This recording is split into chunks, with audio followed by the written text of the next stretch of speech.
Robin, it's lovely to see you today. Really nice. Thank you very much for agreeing to be interviewed as part of this Leaders in Education section of the website. You are the CEO of the BSA Group. Just remind us what that is. Yeah, sure. Thank you, Helen. Thank you for inviting me to take part. The BSA Group comprises 3 membership associations, and the group was actually formed earlier this year. Our core association, which is actually over 50 years old, is the Boarding Schools Association, which is the largest network of boarding schools in the world, around about 500 in the UK and another 100 in about 35 other countries. And that has always been, for over 50 years, the core of what we're about. But this year we've become a group, and our other 2 membership associations, one is called BAISIS, which is the British Association of Independent Schools with International Students, and that specialises in supporting overseas borders, if you like, at UK schools. And the last one is called SACPA, which is the Safeguarding and Child Protection Association, which is a new association for all stakeholders involved in that world, including those who work in schools, but they could come from many other sources as well. And that's a brand new association which is launched. Hence, as well as having the initials BSA, which many of our customers know and love, we're also BSA Group as well. Mm-hmm. I mean, safeguarding and international students, and I know they've got their own spheres, but they obviously come together, particularly at this time of COVID. I mean, what is BSA doing to support international students in boarding schools? I mean, you're absolutely right, because safeguarding in its traditional sense has tended to focus on, unsavoury things and keeping people safe either from their peers or from adults and so on and so forth. It's taken on a very different emphasis at the moment, because if you were to talk about international students, some of whom, or a lot of whom we hope, are making plans to return to boarding schools in the UK, possibly in the next 2 or 3 weeks, the sector has had to provide a lot of reassurance. Every country in the world has had a view on how other countries have managed COVID, and the general feeling is that depending which country you are in, you tend to think your country's handled it well, and the country you're travelling to has not. Now, there may or may not be any science to support that, but that's just national perceptions. And because the UK has had, a fair number of cases in the early days, there has been a feeling amongst among overseas families that UK boarding schools need to provide the safest environments they can for students. Now, that would have happened anyway, either because government regulation or because schools are professional and wouldn't want to do it any other way. But where we've been involved in that is creating something called the BSA COVID Safe Charter, which is a charter which sets out what schools will do. And some of that is very procedural. It will allow students to wear face coverings if they wish to do so. It will clean everywhere scrupulously. It will manage bubbles and households and all those things as you'd expect. But we very much had some demand for that, or request for that, starting off with overseas agents who said that they were talking to parents who really wanted that reassurance. We created the charter, and it's been very interesting to see the effect that has had, because we've got about 250 schools who've publicly adopted the charter. I mean, I suspect all boarding schools probably will follow it, but the 250 have proactively displayed it on their websites and so on and so forth. And having issued it almost obviously in English language, it very quickly got translated into other languages as well. So it's in Mandarin and Cantonese and Thai and Russian and German. And we're no longer being asked for those translations. We're now being sent them, usually from a kind agent in another country, said, well, we took the liberty of translating this for you. I mean, we've only got to hope the translations are accurate, and whether every word that's in English, eventually finds its way into an equivalent word in another language, I have no idea. But I think it shows that the UK's place in the international boarding world, the appetite of overseas families to still access UK education, but the need globally, but obviously here in the UK, to make sure environments are as safe as possible. So that's really what safeguarding means here and now for boarding schools. But of course, our new association, SACPA, covers safeguarding in its widest sense everywhere, both in the UK and overseas, rather than this very specific area, which is about safety in the health sphere in boarding schools. How do you see SACPA developing? And it seems to me that's the foundation of of education, yet keeping children safe in everywhere. And how do you see it growing? What will be your vision for SACPA?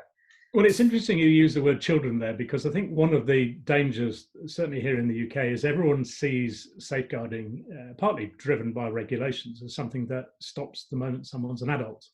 But then you will hear stories of there being issues of elderly people facing abuse in care homes. But we don't trot off the regulations that cover that quite so readily. And so one of the founding principles of SACPA is it shouldn't have any age boundaries. It should be, we've got the words child protection in there, obviously, but safeguarding can be for any age, and would cover children and vulnerable adults. And to give a good example there, I mean, our schools, our BSA schools, put in tremendous amount of work on safeguarding up until sort of July 12th each year. And then on October 12th, when the same students who've left them in year 13 tip up at university, the schools they've left have got no awareness at all of what safeguarding arrangements are going to be in the institution they're going to, some of which will be excellent, some of which may not be. I think the important thing on an organisation like SACPA is that we can be disseminating best practice, guidance, training, thought pieces, comments. So for that example, we don't suddenly say, well, we were interested in your safeguarding while you were at school, but now you're an adult, off you jolly well go. And of course, we do hear, reports from universities where suddenly, particularly young women arriving at university are suddenly in a world where they don't have that protection they had from adults in a school environment. They're simply with peers, and they can be vulnerable to danger. So I think something like SACPA, clearly membership of it can be drawn from anywhere, whether that's religious groups, sports organisations, youth organisations, schools, whatever it is. And it should span, keeping people safe of all ages everywhere, rather than this slightly false divide of, we're only really interested in children, really. Well, why is that? Why shouldn't it be interested in a young person who's just arrived at university or an FE college? And that's what I think is a principle of SACPA. Ironically, we launched it on the day that COVID-19 broke in the UK. So our ability to put the full energy of marketing behind it has inevitably been slightly limited, but we're up to 60 members now from a wide range of sources, and we're getting membership applications every week. We're beginning to run SACPA webinars and training courses, and so I'm very conscious that it took BSA over 50 years to get to its position now. So in truth, I'm in no hurry. I'd rather it developed well and provided a quality service rather than there being some sort of mad dash for growth. It's got the support of a larger sister association behind it and alongside it, which means we can be patient and do it right. And if that means it's gradual, incremental growth, I think that's probably a good thing, to be honest. It's really interesting you say that about that working with people, that it's almost like at the cradle to grave in terms of the safeguarding. Because one of the things I often think is that I feel very strongly about this in terms of education, that as a society, when a child is born, we're creating kind of a social contract with that child to help support them. And that's all the way through their childhood, through university. And then things kind of get a bit lost because we expect people to find their own way. And yet you're right, there are all of these rules, these laws out there around that. There's that connected upness. I mean, BSA isn't just focused on independent schools either, is it? It looks out across schools which have boarding in all sorts of different formats, doesn't it? Yes, and I mean, and that assumes that there is some sort of standard definition of boarding. I mean, even within boarding schools, you'll get a huge amount of disagreement with some going, well, unless the students are boarding 7 nights a week, it's not proper boarding. Whereas 20% of students actually access boarding through flexi boarding or weekly boarding. So the definitions are up for grabs anyway. But there are grey areas around boarding, and if you were to take the education part out of it and simply see boarding as children sleeping in beds that aren't their own at home under the care of adults, I mean, if you put that at a simple level, I live in the southwest of England, and there is a large girls' state-maintained school here, which isn't a boarding school, but every single term you see notices up in the newsagents appealing for homestay families to look after Chinese and Norwegian students who come over to that school. Now, that school is not a boarding school. The school is involved in helping to organise the homestays. So the same regulations in England which cover boarding schools actually do cover that school. Now, we haven't had the conversation with that school yet, but technically they are involved in a form of boarding provision. And what you're absolutely right, it's to do with that contract with the child, because I'm less interested in, the grand institution, with the big rolling acres and the brass plate and the list of old boys as long as your arm. I'm more interested is where are these children sleeping? Whether they're from Norway for a week and they're with a homestay family, or whether they're from China and they're at Eton for a whole year. I'm just interested in where they're sleeping. We've got some schools who offer a boarding provision, but the actual accommodation arrangement is contracted out to a homestay company. Now, some of those schools don't regard themselves as boarding schools, and yet the only reason why the students turning up each day to have lessons is because somebody marketed to that family from China the very fact that they could. And therefore, to pretend they're not boarders in some manner of speaking is ludicrous, really, just because they're not sleeping on site in your boarding house. So I think the definitions are changing. We've been involved in a conversation recently about children who live in hostel arrangements in Scotland. And some of the boarding regulations which we advised the Scottish government on for COVID-19 have been applied to those hostels in the sort of Highlands and Islands of Scotland, to which the obvious question is, well, why aren't they members of BSA? Would that be valuable to them? Would it be valuable to us to know where these children are? And my mission is to know where children are sleeping away from home, and can we play a part in supporting them or supporting the adults who support them to have a greater knowledge and professionalism in delivering that pastoral care.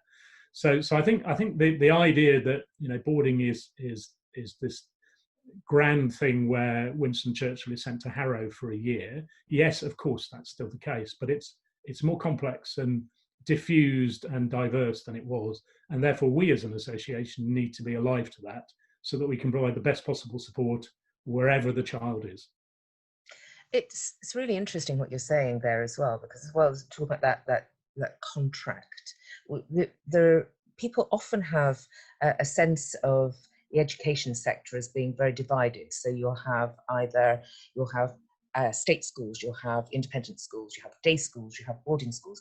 But what I'm hearing and what you're saying is actually a blurring of those boundaries. So is that how you see it? And if so, where might you see it going?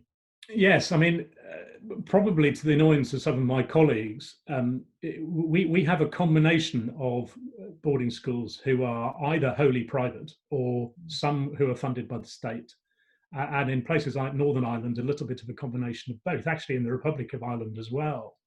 And so I tend, and the BSA doesn't tend to get dragged into pro-independent school debates or anti-private school positions, particularly by political parties or campaign groups. We support any structure which supports boarding. And at a simple level, we don't care how it's funded. And so that could well be that there's a place funded by a local authority. It could be Windsor and Maidenhead Council who are paying for someone instead of foster care to be a boarder at Eton. Now you've got arguably the grandest and best known, independent private boarding school in the world, but you've got the students whose fees are being paid for by a local authority as an alternative to foster care. So we don't invest any energy in trying to campaign for a particular sector against another part of a sector. We're just interested in the golden thread of boarding, and we leave others to take their particular stance, and it gives us an advantage. That we can be neutral. We're genuinely sector neutral. We're just interested in boarding, and will support any provider of boarding, and they themselves can then argue whether they're better than another school, or they're their structures are better, or blah, blah, blah, blah. And it actually helps when we're talking to the government, for instance. So in England, when we talk to the government, we quite regularly have conversations about independent sector boarding schools and state boarding schools. And yet other organisations might only be talking to the government about, for instance, independent schools, which by definition can become something of a one-eyed argument. There's nothing wrong with it, but it's a little bit single issue.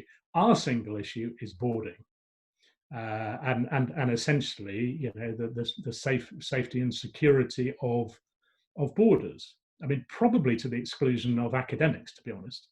We very rarely get involved in any debate about exam systems or grading. I mean, we see the results come out in a week's time, and we always go, well, that's nothing to do with us, because we don't really mind whether somebody is doing, 1 BTEC or 10 A-levels for which they're hoping to get A stars. If they're boarders, we simply care that they're getting good boarding provision, and what they're then doing in the classroom outside the boarding house is a matter for them, and that's great. So in many respects, it keeps our world very simple. We're boarding everywhere, whatever that means.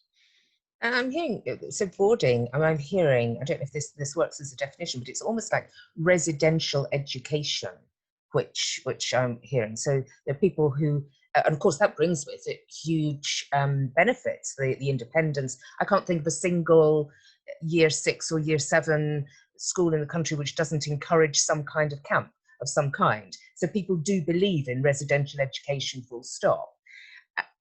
How is it that we can overcome that sense that people think, well, boarding's not for me, or boarding's something different? I mean, what are your thoughts on that? Well, I mean, I think they're two separate questions. I mean, firstly, dealing with the terminology. We've got member schools in the United States, and we have a sister association in the United States, which on the one hand is called the American Boarding Schools Association. But on the other hand, if you attend their conferences, that their shorthand is Res Ed, residential education. Now, I think one of the reasons we don't use that shorthand widely in England is we also have residential care homes for children. And I think the reason why the terminology for boarding has stayed slightly separate is so as not to confuse it. But we've launched, for instance, a master's degree for senior boarding staff with the University of Buckingham, and we've deliberately called it the Masters in Residential Education, so that if people wish to apply for the course from other parts of the world, they might more readily understand that terminology. And you're absolutely right. Residential education could mean you are a boarder at a boarding school, or it could mean you're away from home for a week at a summer camp. Or a spring camp, and there are state schools up, everywhere, which at some point during the year arranges for somebody to go on a camp for a certain number of nights. That's no different to boarding. I mean, that is boarding. You're under the care of adults. Okay, you're not doing academics, you're doing outward bound activities, what they are, but all the regulations apply, and you're sleeping in a bed away from home. How can we persuade parents that the support they have for their children going off to camp and staying away from home, why should that turn to antipathy when they hear the word boarding?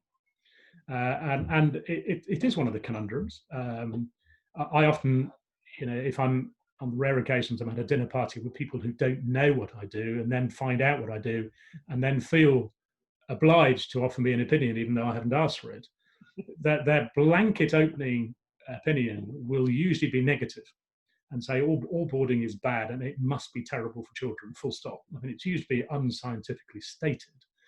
But then if you challenge them and say, well, are you saying it's bad because your child is 7? And they go, so it's very, very bad.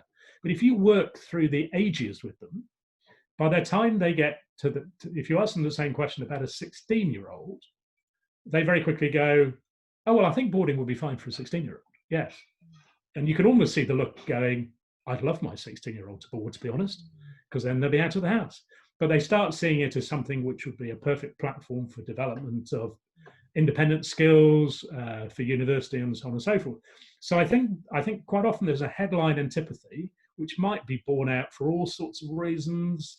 you know, the perception of boarding from a long time ago as being maybe quite a harsh environment.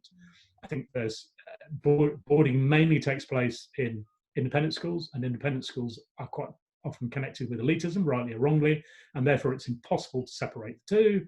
You know, we have a prime minister who went to Eton, he was a boarder, therefore you start then bringing in the labels of, well, I don't support him, I don't support Eton, therefore I don't support boarding. It's by extension. So I think it's easy for people to say in a sort of blanket way, oh, boarding wouldn't be right for my child.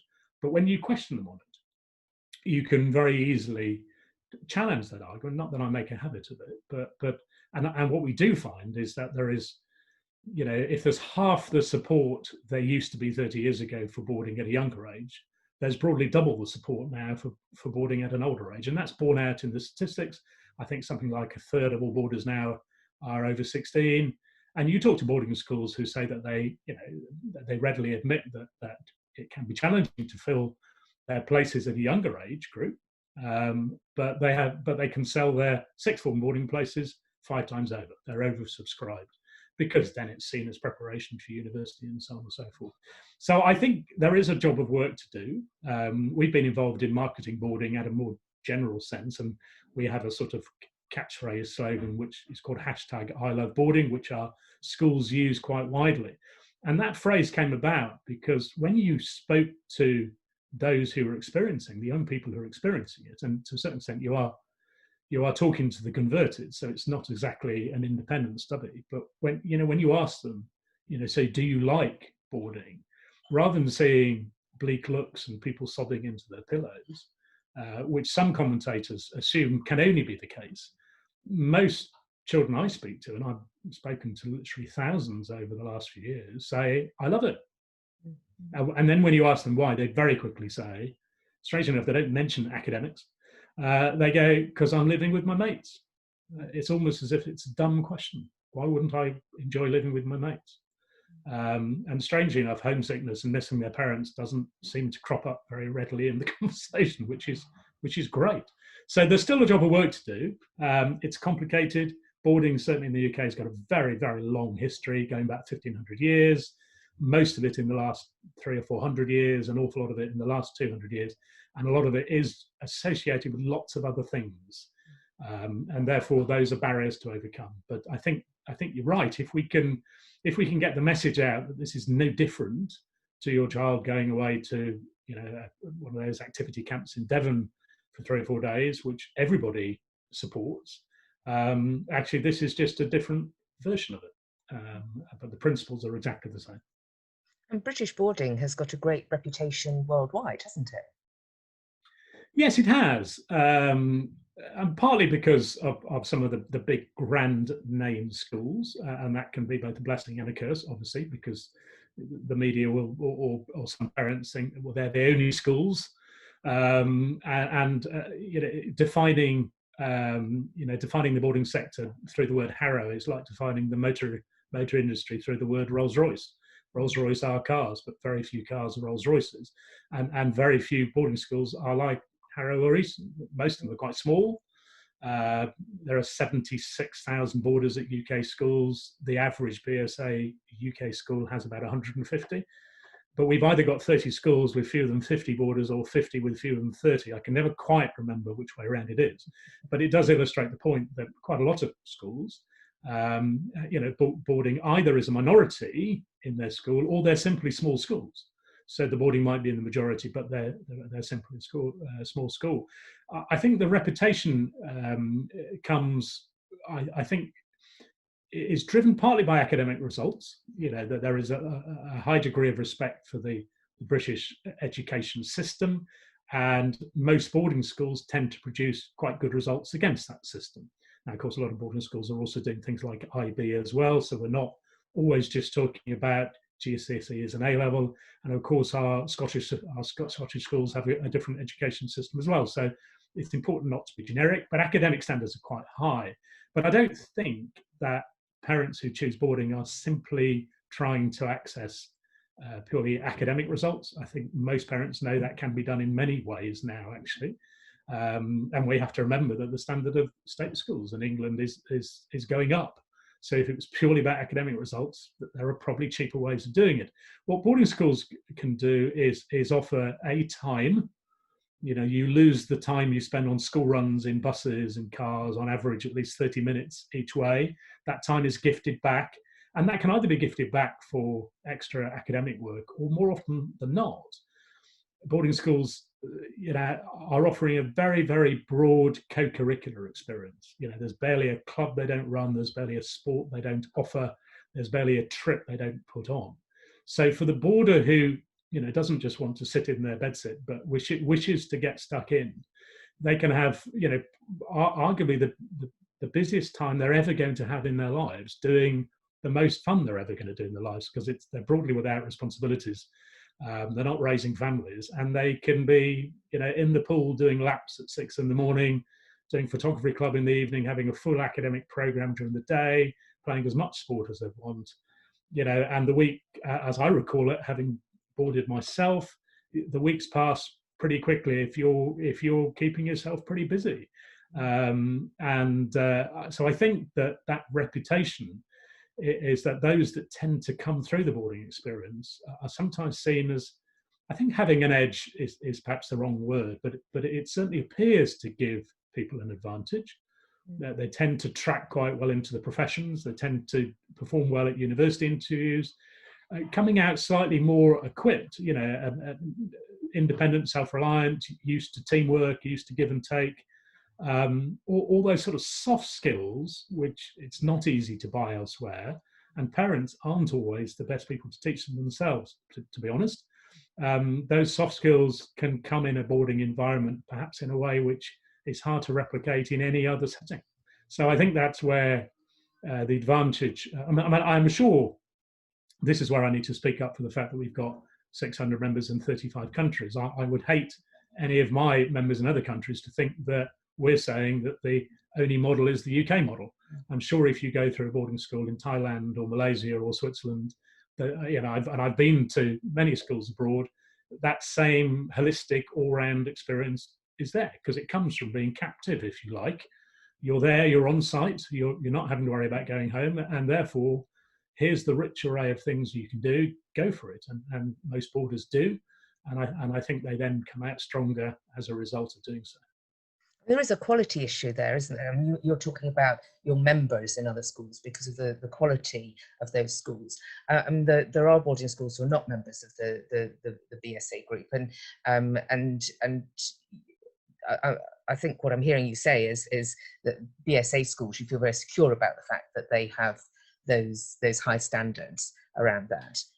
Yes, I mean, we obviously have a membership criteria, so various standards need to be met, and they're too boring to explain. But I mean, for instance, we have something going back to safeguarding called our BSA Commitment to Care Charter, and it makes it very clear that a school will put the safety and safeguarding of people's first. Should there be any issues, they must not hesitate at all to be open and clear about those, and talk to the necessary authorities and talk to us about them. Now, what's the need to have that? Well, maybe there wasn't a need to have that, but it lays down our minimum criteria. And we do have schools who apply who, in the first instance, maybe can't meet that criteria. And sometimes we don't accept them for membership, or we accept them for what we call affiliate membership, which is a pathway. And so if we had a school which came in a country where there's very few boarding regulations through no fault of their own, maybe they're not used to running a school against the stringent UK standards and all the things that go with it, but they aspire to do so. What we might do in that situation, and this could be a school in any country in the world, is to say, well, why don't you come in as an affiliate, but we'll work with you. And we have our own international school boarding standard, which is pretty well modelled on the UK regulations. And we're happy to go and visit that school and work with them to try and, I mean, it sounds arrogant to try and get them to the UK standards. It's less to do that. It's trying to get them to just a good standard where, we can know that if a child is choosing between school A in the UK or school B in another country, we should all be aspiring to say that that's a good standard. It's a bit like the hotel star rating system. Pretty well on the 80-20 principle. it pretty well works. Now, I've been to some places which claimed they were 4-star, and I then got there and then wasn't certain about it. But I think we all know what 1-star means, and I think we all know what 5-star means, and that's pretty helpful. And then the prices, suit the star rating, and it's a bit like that to a certain extent. Except we don't visibly, put a star rating on schools, and that'd probably be quite divisive to do so. So that's where an association like ours can say, well, in the absence of a star rating, we can then work with you and give our professional view as to whether or not your school is up to standards or not, what it is you need to do. And that can only be a healthy thing, we think, because it's why wouldn't you set the bar as high as you possibly could? Yeah, and that's coming through, very clearly in everything you're saying, is that commitment to the young person. And I'm really liking hearing this sense of the commitment to the whole person throughout their lives as well, and particularly through SACPA. All of that continuity that there is. Now, these times have been really uncertain in all sorts of different ways. A year ago, who would have thought that we'd be here with needing a COVID secure charter? Who would have thought that a year ago? But given what you said and your evident commitment to boarding, to this residential education, this kind of lifelong support of safeguarding, if you had a crystal ball and you could look from here and could look 5 years into the future, what would you like to see, and what do you realistically think you will see in the sector? Let's confine that to the UK, perhaps, for the moment, because I think it's quite hard to give a global view of how boarding is going to look in every country in the world. Particularly, just as an aside, there are 100,000 boarding schools in China owned by the Chinese government. Yeah. So being able to give a crystal ball about what's going to happen to every single school is impossible. But I think there are two things that could well happen in the UK, and I think we're seeing some of it. And I would make a distinction here between, this is a quantitative answer, the number of providers and the number of students. Right.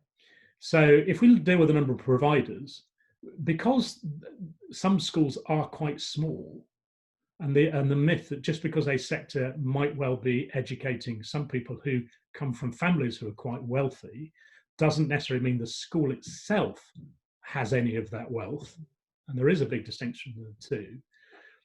We've already seen through COVID that some schools which weren't sitting there, rich and well endowed with centuries of funding behind them and reserves to call on, have not made it. 1 or 2 schools have closed already, and this was in the context of, we already knew that 1 or 2 smaller schools were planning to either end their boarding or close anyway. Yeah. The UK has over 500 boarding schools for 76,000 students. The USA has 250 boarding schools for 50,000 students. So their average number of boarders at their schools is higher. So we've got a high number of schools with a thin distribution of boarding. And I suspect that it is almost inevitable that if you went forward 5 years, you might see fewer schools with more boarders. And whether that is healthy or not, I don't know. Obviously our starting point is to want all our schools to do brilliantly, but you can never argue with the market, because unless it's falsely propped up by somebody else's funding, the market will always find its own level. And if the market decides through yet another Darwinian existential crisis that only 450 schools can bear the weight of remaining in the market, well, the market will provide. Is that going to be bad for boarding? Well, not necessarily, because you could argue that if you've got fewer schools providing a stronger service for more boarders, the boarders might be the winner. But that's not to suggest that they would be the loser if the market continued as it is. But it wouldn't surprise me if there was a little bit of contraction in the market. Certainly we're seeing schools becoming groups. That is happening quite quickly. It's been happening in the state-maintained sector in England for 10 years now with academy groups. And in many respects, the state-maintained sector is ahead of the independent sector. So it's not unusual to find a group of 30 or 50 state-maintained schools in England who are part of the same group, with all the economies of scale that naturally goes with that, and a head of safeguarding across all those schools, and shared maths provision and all those things, all the efficiencies you would expect. And that is beginning to emerge in the UK with other small prep schools joining larger schools, overseas investors who've already got schools abroad coming in and saying, would you like to join our group? I have to say that's probably a healthy thing, because it does mean that you haven't got, school A and school B a mile apart, having to bear all the, costs of, running a library or a gardening service or whatever it is, when it would probably make sense to share that a little, and therefore put your resources in more efficient things than simply mowing grass or whatever it is. So I think on the quantity of providers, I think there probably are more changes to come, and that's always sad. But it may well be that is, I think the economists call that a correction, don't they? Maybe that is a correction, and maybe it's overdue. I don't know. It's like a reshaping for the high street, I guess. In terms of where it's going to go in terms of number of borders, I think there are a number of dynamics there. It may well be that the sorts of families who could have afforded it before COVID come through this unscathed and can still afford it. I think that's probably quite a naive view. I think, there are those for whom boarding fees, come out of bonuses. There are those for whom the boarding fee is a real family struggle and involves both parents' income, the remortgaging of a house, contribution from grandparents. And it could well be that there's a group of people there who maybe were in the market before COVID began and might not be in the market come this autumn or whatever. And it's impossible to predict. We don't know yet. We haven't seen the numbers. But if you're seeing global statistics on job losses and companies struggling, to suggest in the middle of all that everything in your market will be entirely fine, when there doesn't appear to be any unscathed market at all, apart from Amazon, who appear to be doing very well throughout all this. And there will be some winners, I guess, unless boarding can become an online home delivery service like Amazon, which somewhat defeats the whole residential education experience. So we don't know how it's going to look for families and appetite for demand. And I think that breaks down a little bit further again. Within the UK, we have about 30,000 students from international markets. I've spoken to lots of heads about the immediacy of this autumn term, and I could probably have printed on a T-shirt the phrase, "We'll see who turns up," because there's the sheer logistics side. We're heavily involved, as I'm talking to you today, in trying to arrange flights for Chinese students back to the UK. There are a limited number of flights, limited number of seats, limited time to get on the planes. I've had another email today saying, can we get involved in arranging flights to Nigeria? There's logistics. There may well be nervousness among some parents in some countries, whether that's right or wrong. They may well have their own restrictions in their own country. The idea that everything is simply going to continue as before. I've called this the need for Model C. Model A was pre-COVID. Model B is how we've been managing during the B for the battle of COVID. Model C is the new world, and none of us quite knows what that's going to look like. If you were ignoring COVID, which is a bit like saying ignoring a very, very large elephant in a very small room, you might in the UK expect to see a continuation of some sub-trends in boarding. I would expect an increase again in interest from parents in weekly and flexi boarding. I think a lot of people now are seeing boarding as something which can fit around family life. So you might have two professional parents who are extremely busy during the week, but have got time, full family time at a weekend, for whom their children, maybe boarding a couple of nights a week on the back of their own long days at school might well suit everybody. Now, there would be traditionalists who say that isn't boarding. Well, it is, because they're away from home and they're in a boarding school. But they might only be accessing it a couple of nights a week. And the percentage of weekly flexi boarders has doubled in the last 30 years. It's now up to 20%. So if every third boarder is from overseas, every fifth boarder is actually a flexi or weekly boarder. So you're seeing some sort of breaking down of what boarding means. I think sixth form boarding is going to remain very, very strong, particularly for international students who then may be wanting to try and access the equally strong UK education sector.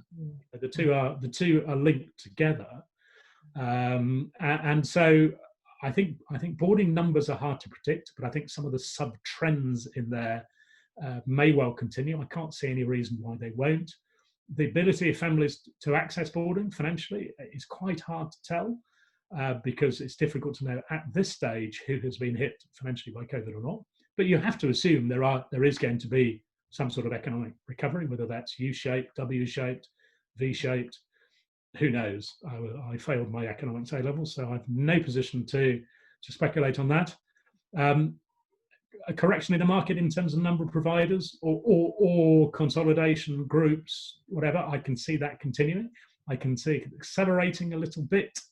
I can see increased foreign investment from overseas companies in UK boarding market. I think all these plates are going to be spinning faster and more plates spinning than we've had before. And you know, I suspect our job is to try and make sure they spin and don't crash. It's probably part of our job. Crystal ball gazing, you know, I did a speech a few years ago saying, I was asked to speak about the future of boarding, and I said it broke my own rule because, you know, predicting the future is a mug's game. And as you say, you know, none of us predicted a year ago this was going to happen. So it would be arrogant to whatever point you like to suggest we have any clue as to what 5 years looks like. I'm not sure really I know what the next 5 weeks looks like, to be honest, because the next milestone for UK schools, and I think for schools around the world, is, you know, our students coming back, our international students coming back and doing some sort of quarantining. What does that look like? Can the autumn term start with some degree of normality discussed? And I think that's where the entire sector around the world is at the moment. I think their long-term horizon at the moment is measured in weeks. Mm-hmm. And I think everyone can say, if we get through to the end of September and we're up and running, we'll take that as a plus. Yeah. I think most boardings, sorry, carry on. Yeah. I was going to say, amongst all of that, there's that strong determination to shape the future. That's what I like. That's what that resonates very strongly. I like that hugely. Well, I mean, we can let things happen to us, or we can be masters of our own destiny. You know, the sector has got all its grand history, but it also needs to innovate. And there was all sorts of innovation on the curriculum front in Victorian boarding schools with Arnold and others. The way boarding was delivered, where they stopped being dame houses or owned by housemasters and who made a profit from it, and now they're owned by schools. You've got state boarding schools open up. You've got specialist boarding schools open up. There is actually a tremendous amount of innovation. We've seen the online offering during the summer term from boarding schools across the world. The idea that it's all going to go back to how it was done before. We've got at least one very famous named school in the UK which has now decided its online offering is open to the world to buy as a service, full stop.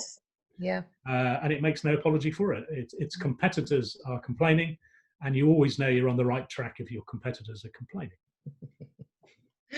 Oh, Robin, it's been such a pleasure talking to you. Thank you so much for giving up this time to have this chat and to share your insights. And crystal ball or not, I think we've got a pretty good sense of the strong direction that the sector's going in, and it sounds very positive. So thank you. That's very kind of you, and good luck for your other interviews. Thank you, Hannah.